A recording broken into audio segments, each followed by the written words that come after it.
안녕하세요. 시니어 건강 채널 힐링 라이프입니다. 저도 은퇴하고 건강을 챙겨야겠다 마음먹고 가장 먼저 한 게 동네 공원을 뛰는 일이었습니다.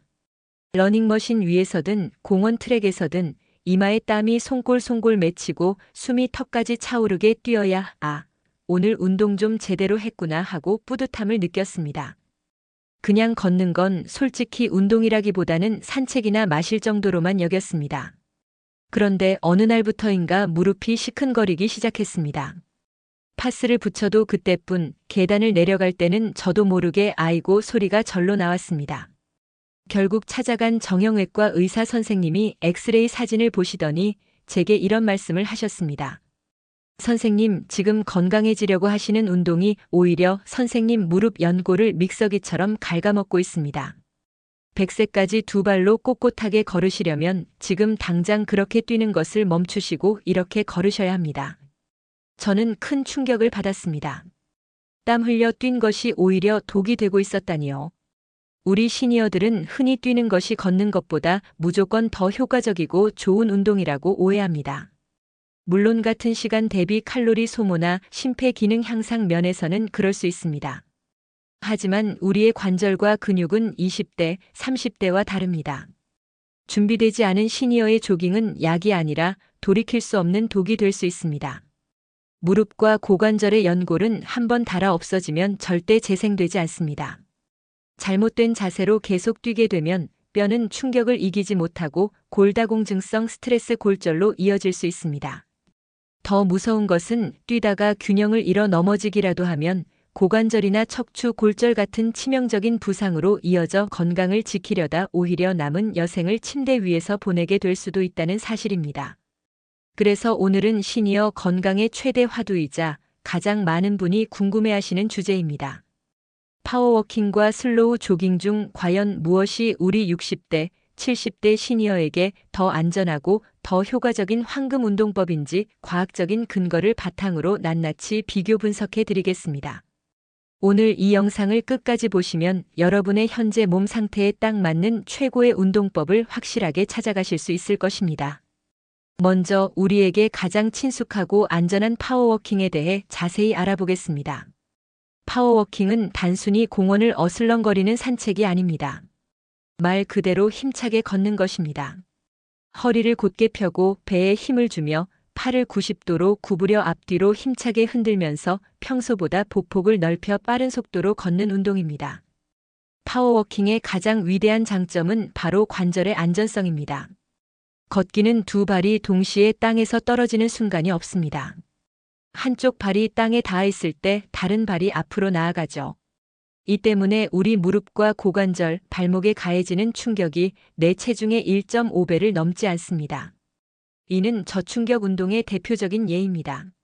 미국 류마티스 학회에서 발표한 대규모 연구 결과는 우리에게 희망을 줍니다. 퇴행성 관절염 진단을 받은 환자들을 두 그룹으로 나누어 한 그룹은 꾸준히 파워워킹을 하게 하고 다른 그룹은 그렇지 않게 했습니다.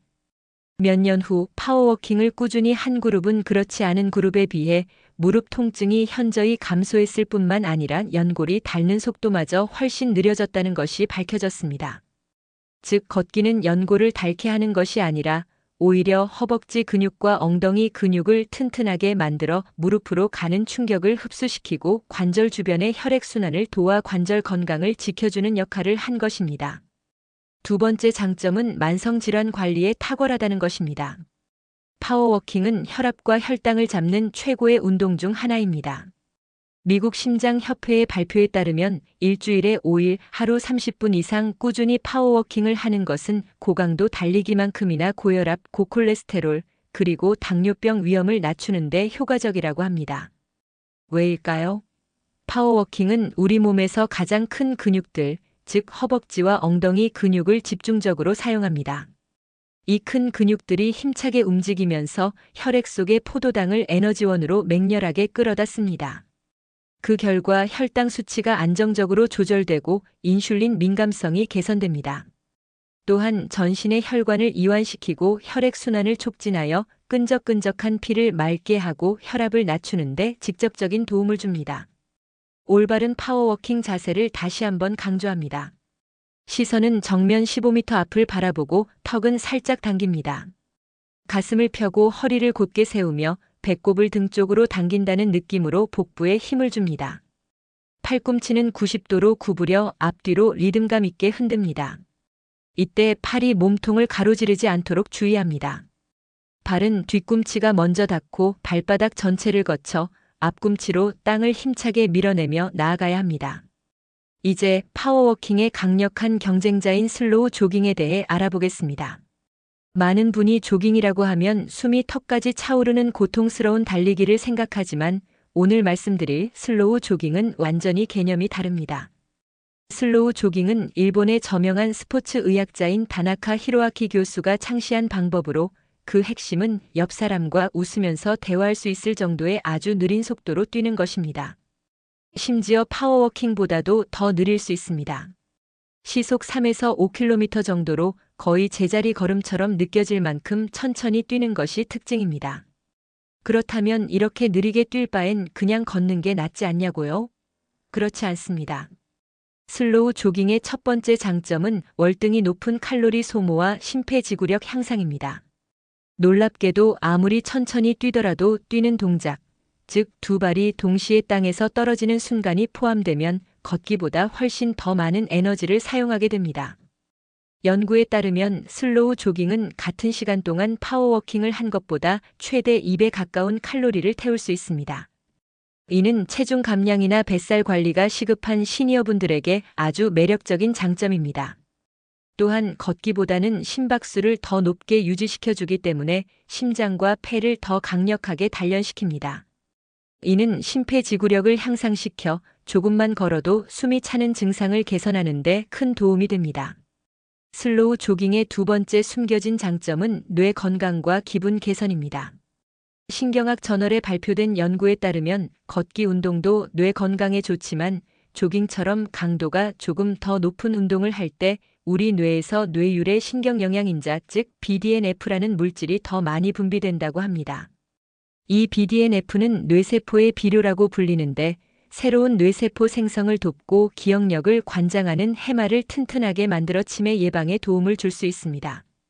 또한 엔도르핀 분비를 촉진해 우울감이나 무기력증을 해소하는 데도 효과적입니다. 하지만 슬로우 조깅에는 치명적인 위험성이 존재합니다. 바로 관절에 가해지는 충격입니다. 아무리 천천히 뛴다 해도 뛰는 행위는 땅을 박차고 공중에 떴다가 착지하는 과정의 반복입니다. 이때 우리 관절은 체중의 3배에서 4배에 달하는 충격을 고스란히 받게 됩니다. 파워워킹의 1.5배와 비교하면 2배가 넘는 엄청난 충격입니다. 따라서 안전한 슬로우 조깅을 위해서는 철저한 준비와 올바른 자세가 필수입니다. 절대로 발 뒤꿈치로 땅을 쿵쿵 찍으며 뛰어서는 안 됩니다. 이는 무릎과 허리에 모든 충격을 그대로 전달하는 최악의 자세입니다. 슬로우 조깅의 핵심은 발의 앞꿈치 혹은 발바닥 중간으로 착지하는 것입니다. 마치 고양이가 소리 없이 사뿐사뿐 걷듯이 아주 가볍게 착지해야 합니다. 보폭은 파워워킹보다 훨씬 짧게 거의 제자리에서 뛴다는 느낌으로 아주 잘게 나누어 뛰어야 합니다. 이렇게 해야만 충격이 최소화되고 종아리와 허벅지 근육이 충격을 효과적으로 흡수할 수 있습니다. 자, 그럼 이제 두 운동을 직접 비교 분석해 보겠습니다. 시니어에게 과연 승자는 누구일까요? 첫 번째 대결 관절 안전성입니다. 이것은 비교할 여지 없이 파워워킹의 압승입니다. 충격량이 1.5배인 파워워킹과 3배 이상인 슬로우 조깅은 비교 자체가 불가능합니다. 특히 이미 무릎 관절염이 시작되었거나 허리 디스크가 있거나 체중이 많이 나가는 시니어분들이라면 슬로우 조깅은 오히려 관절 손상을 가속화시킬 수 있습니다. 안전하게 오래 운동하는 것이 목적이라면 파워워킹이 정답입니다. 두 번째 대결 칼로리 소모와 체중 감량입니다. 같은 시간 예를 들어 30분을 운동한다고 가정하면 슬로우 조깅의 승리입니다. 슬로우 조깅은 더 많은 근육을 더 강하게 사용하므로 에너지 소모가 더 큽니다. 단기간에 뱃살을 빼고 체중을 감량하는 것이 목표라면 슬로우 조깅이 더 유리할 수 있습니다. 하지만 여기에는 함정이 있습니다. 세 번째 대결 지속 가능성입니다. 운동의 효과는 강도 곱하기 시간입니다. 아무리 강도가 높아도 30분밖에 못하거나 하루하고 사흘을 알아눕는다면 소용이 없습니다. 슬로우 조깅은 30분만 해도 숨이 차고 힘들 수 있지만 파워워킹은 상대적으로 부담이 적어 1시간 혹은 그 이상도 꾸준히 할 수 있습니다. 결국 30분 슬로우 조깅으로 소모한 칼로리와 1시간 파워워킹으로 소모한 칼로리는 거의 비슷해지거나 오히려 파워워킹이 더 많을 수 있습니다. 매일 꾸준히 통증 없이 실천할 수 있다는 점에서 지속 가능성은 파워워킹의 승리입니다. 네 번째 대결, 뼈 건강, 골밀도입니다. 뼈는 적절한 충격을 받아야 더 단단해집니다. 이런 면에서는 슬로우 조깅의 높은 충격이 뼈를 자극하는데 더 효과적일 수 있다는 연구도 있습니다. 하지만 파워워킹 역시 체중 부하 운동으로서 골밀도를 높이는 데 충분히 효과적입니다. 골다공증이 심한 분에게 슬로우 조깅의 강한 충격은 오히려 미세골절을 유발할 수 있으므로 이 또한 파워워킹이 더 안전한 선택이라 할 수 있습니다. 힐링 라이프의 최종 처방은 무엇일까요? 여러분의 현재 상태에 따라 답이 다릅니다. 만약 여러분이 70대 이상이시거나 이미 무릎이나 허리 통증이 있으시거나 과체중이시거나 운동을 이제 막 시작하는 초보자라면 고민하지 마십시오. 무조건 파워워킹입니다. 다른 선택지는 없습니다. 슬로우 조깅은 여러분에게 사치이자 위험한 도박입니다. 먼저 파워워킹으로 최소 3개월에서 6개월간 꾸준히 운동해 허벅지와 엉덩이 근육, 즉 근육 갑옷을 튼튼하게 만드시는 것이 최우선입니다. 만약 여러분이 비교적 건강한 60대이시거나 꾸준히 운동을 해오셨고 관절에 아무런 통증이 없다면 안전한 슬로우 조깅을 시도해 볼 수 있습니다. 단 반드시 앞꿈치로 착지하는 올바른 자세를 익힌 후에 일주일에 2회에서 3회 정도로 제한하고 파워워킹과 병행하시는 것이 좋습니다. 하지만 제가 오늘 드리고 싶은 가장 현명하고 완벽한 처방은 바로 이 두 가지를 섞는 것입니다. 바로 인터벌 운동입니다. 5분간 힘차게 파워워킹을 하다가 심장이 충분히 준비가 되면 1분에서 2분 정도만 아주 천천히 슬로우 조깅을 해보십시오.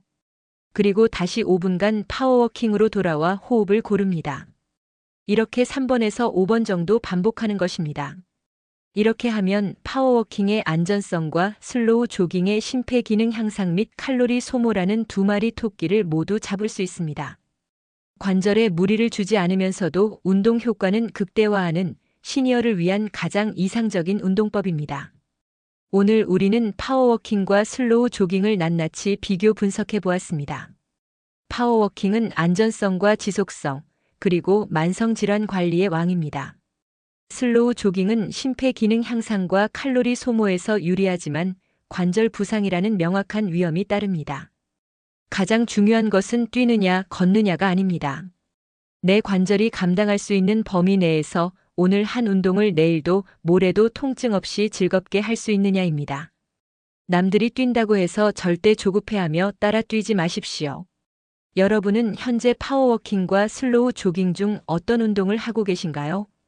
혹은 오늘 영상을 보시고 어떤 운동을 시작해 보기로 마음먹으셨나요?